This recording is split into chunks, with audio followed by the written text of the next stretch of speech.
Welcome to the Weekday Report for Monday, November 25th.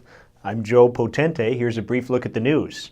The renovated, restored Simmons Field unveiled its new baseball tenant on Saturday. The Kenosha Kingfish name and mascot were introduced to nearly 1,000 fans who came out to get a look at the revamped ballpark.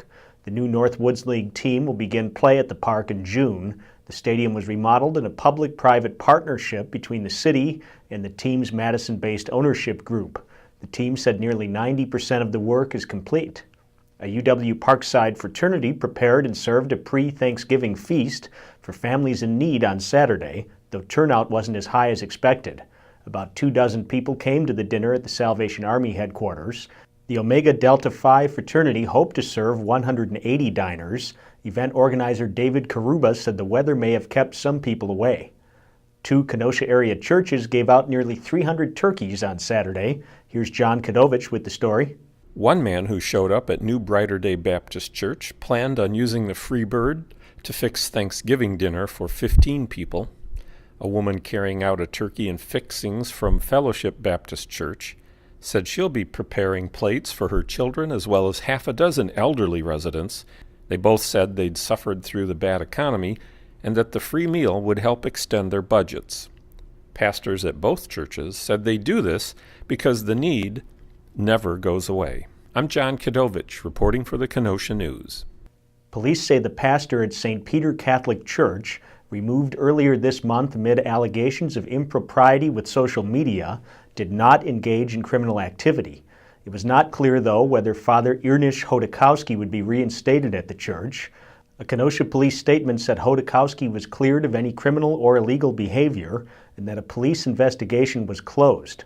Police Captain Eric Larson said the incidents, which was said to involve Hodakowski's use of Facebook, was merely poor judgment on the part of the priest. The Kenosha County Hazardous Materials team responded late Friday afternoon to a mercury spill inside a city storage warehouse.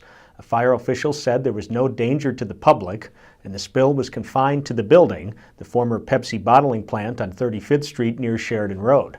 Battalion Chief Matt Herder said a box holding about a pint of mercury was dropped or fell from a stack inside the warehouse, causing the spill.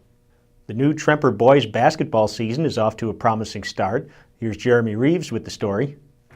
Dan Tenuta, who hits a baseline jumper at the end of this clip, scored a team-high 19 points as Tremper defeated visiting Green Bay Prebles 77-67 on Saturday night. Donzel Riggin scored 18 points, and Gage Gessert and DeMarco Patrick each added 13 for the 1-1 Trojans.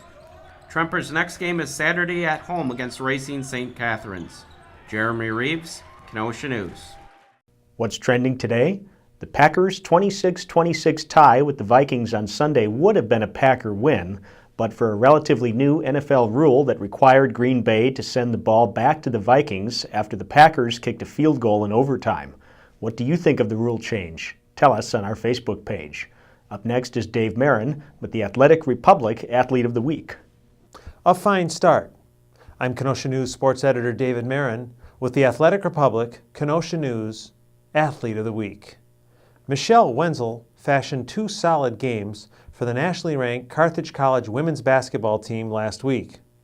Against Beloit, the senior center scored 12 points on 6 of 6 shooting in the Reds' 94-53 romp. A few days later, the Delavan Darien graduate tallied a game-high 19 points in the Reds' 80-59 victory at Lake Forest.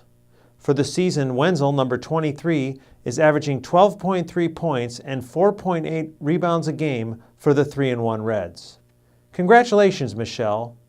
The Athletic Republic, Kenosha News, Athlete of the Week. Thanks, Dave. Now here's a look at what we're working on today. Downtown Kenosha businesses are banding together for a kickoff of the holiday shopping season. James Lawson will have a preview, and the City Council will hold a public hearing on the 2014 city budget tonight. Bill Guida will be there. Pick up a copy of the Kenosha News and check kenoshanews.com for all the details on these stories and more. I'm Joe Potente with the Weekday Report.